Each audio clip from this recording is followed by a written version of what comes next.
Yeah. Gale Sayers passed away.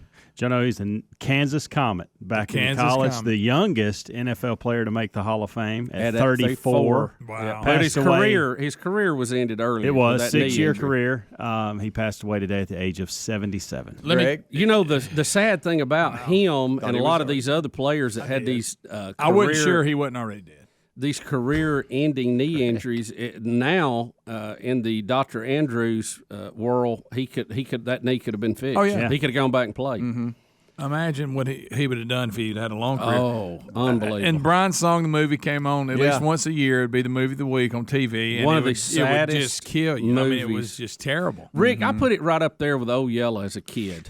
Don't you? No, Yes, no it's question. right there beside it. I didn't know what to do with that movie, and I fell in love with Gale Sayers, Yes, the I did football too. player. I did too. And anytime any highlights would come on of Gale Sayers, I would dial in as a boy. He was one of my all-time favorites to hear about because, we got introduced to him in that movie. So you guys were talking about, think about this. He only played 6 years. 5 full years because his last season he only played 2 games. Right. So he really only played 5 full years and still rushed for over 4,956 yards, 39 TDs on 991 totes. He averaged every time he touched the ball gaining 5 yards. That's incredible. Yeah, he was amazing. way ahead of his time as a super back. That's for sure. And the movie, Rick, and this is what's crazy. That movie was so sad, and of course Billy D. Williams played him. But I tied Billy D. Williams to him so much that when Billy D. Williams turned up in Star Wars, I thought that Gale Sayers was playing. Oh, Yeah, what's Gale Sayers doing playing? He was playing. No. What was his name in the movie? I forget. Yeah. Here, listen to this right here. Listen. You might never play football again. He was talking about his good friend Brian Piccolo. And, of course, we all thought that Brian Piccolo was James Caan. Yeah, We did. Yep, we did. Every time I see Brian Piccolo, when I used to see him after that, I get confused. I'm like, they're showing pictures. That's not him. Yeah. Why are they showing pictures of this guy? Where's James Caan? You know, too, that movie, now looking back on it as an adult, was way ahead of its time in race relations. And I think it showed how sports overcome divisions in race. Of course, there's some language in that. I don't even know if they could show that movie. Oh, I now. think they've actually edited it out when he's in there trying to rehab him and he's not putting the effort he wants him to Right. put. And he gets tickled. That's funny. Yeah, that's pretty funny. Let me tell you, with the funniest line in that movie. Now, that is one of the funniest ones. And, of course, they've edited it and ruined it now. But one of the funniest ones is Brian Piccolo reading his hate mail because those of you that don't know it, they roomed together as a black and white player during the times that was not done. And so a lot of Chicago Bear fans hated Brian Piccolo. Of course, they certainly liked it when 40 toted the mail, but there were a lot of people in the country that didn't like him rooming with a black player.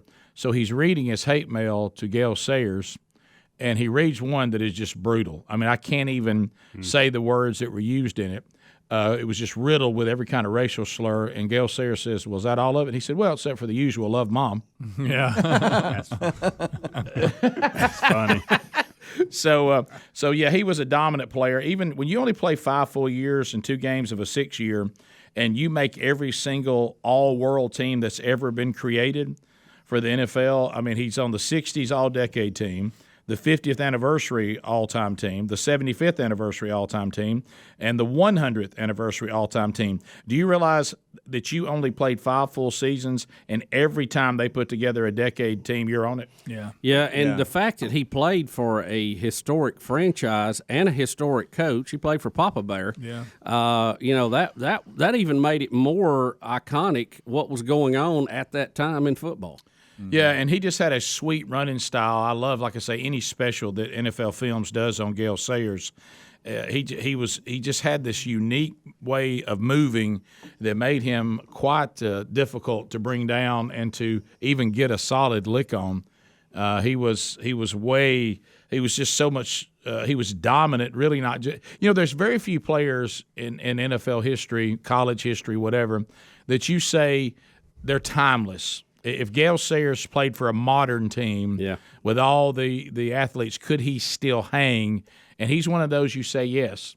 There's not many of those. Some people were good in their era, but you knew, and I say this sometimes for some of the linebackers that we love, they couldn't get out on the field and run with these guys today. They might be tough, but they couldn't run with them. They wouldn't be able to cover these backs out of the backfield and all that. But Gale Sayers is one of those, you could put him in the backfield in modern time, and he would still dominate. Mm-hmm. The only player, and of course, we'll all debate running styles and how that, but there was one player in modern history that reminded me of his running style to me, and that was Eric Dickerson. I mean, when they got to going downhill, they were gone, buddy. Yeah. High knees. Yeah, and the high knees. And he was like a combination of you're right. That's a good comparison.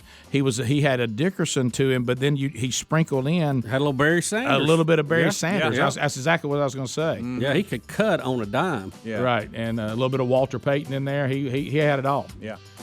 So Gale Sayers dead at 77. A legend of the game and a great guy. Rick and Bubba, Rick and Bubba.